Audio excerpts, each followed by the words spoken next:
আসসালামু আলাইকুম গাই, সবাই কেমন আছেন? আজকে আপনাদের জন্য নিয়ে এসেছি দুধ পুলি পিঠার রেসিপি। প্রথমে আমরা 2 কাপ পানির মধ্যে স্বাদ মতো লবণ এবং 2 কাপ শুকনো চালের গুঁড়া মিশিয়ে দিয়ে এটাকে আমরা ভালোভাবে নাড়িয়ে কিছু সময় সিদ্ধ করব। এটাকে ঢাকনাটা দিয়ে আমরা কিছু সময় এটাকে সিদ্ধ করব।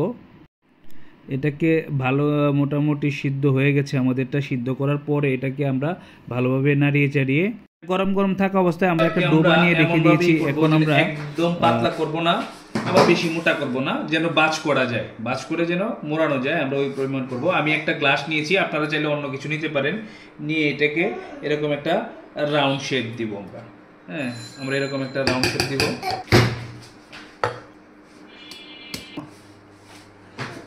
গেলে আমরা যে নারিকেল যে বোনাটা আমরা করেছিলাম ওটাকে আমরা এরকম করে দিয়ে তারপরে মাথাগুলা লক করে দেব। এটা আমরা আপনারা পরিমাণ মতো নারিকেল বোনাটা আপনারা পরিমাণ মতো নেবেন। নিয়ে এই যে এইভাবে আপনি এটাকে প্রথমে মাথাগুলাকে এরকম করে আটকাতে হবে।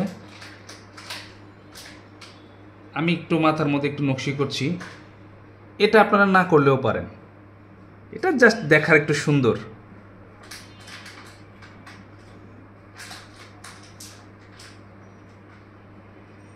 বাস আমরা কিছু পিঠাগুলো এই যে বানিয়ে একটা প্লেটের মধ্যে রেখে তারপরে একটা টাওয়েল ভিজিয়ে ওই টাওয়েল দিয়ে আমরা এটাকে ভালো করে ঢেকে রাখবো যেন পিঠাগুলা ফেটে না যায়।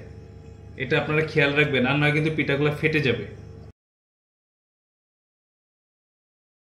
অল্প একটু পানির মধ্যে আমরা খেজুরের গুড়টাকে লিকুইড করে নিয়েছি এবং এটার মধ্যে আমরা পূর্বে থেকে নারিকেল কুড়িয়ে রাখা নারিকেল দিয়ে দিয়েছি। তারপর আমরা ওই নারিকেলের ভাজিটার সাথে ফুল ক্রিম মিশিয়ে দিয়ে এটাকে আমরা সুন্দর করে ভাজি করে নিলাম।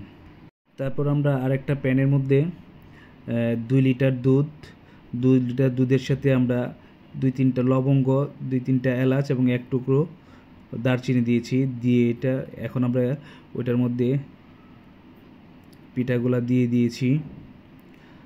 পিঠাগুলো আমরা কিছু সময় এভাবে রান্না করব। ওয়াও, একদম রসমালাই স্টাইলে আমাদের পিঠাটা রেডি হয়ে গেছে। থ্যাংক ইউ গাইস, আসসালামু আলাইকুম।